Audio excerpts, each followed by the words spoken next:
do this, and then I'm gonna give you K buttons. Looks sacrificial.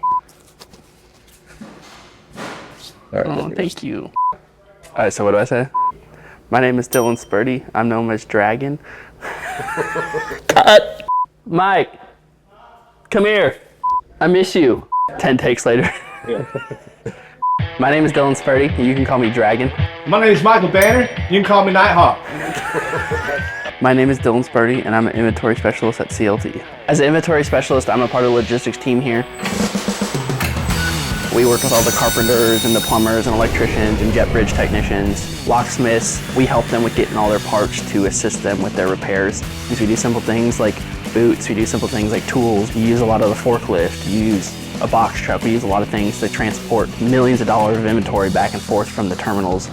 Charlotte Douglas Airport is growing. I swear it gets bigger every day, where it's just there's so many opportunities to grow into different roles. It's really exciting, to be honest. I think CLT is a great place to work at. You know, we do our job, we have fun, but at the end of the day, we're always also, hey, I got your back, you need something, I got you. And I think that's kind of the culture that's been set here, you know, from the top down. It's a great environment. If anyone's ever interested in working at the airport, I think it's definitely something that they should look into. I'm always like, hey, I gotta go to the airport tomorrow, I gotta have fun tomorrow. And I think that says something. My name is Dylan Spurdy, and this is my CLT.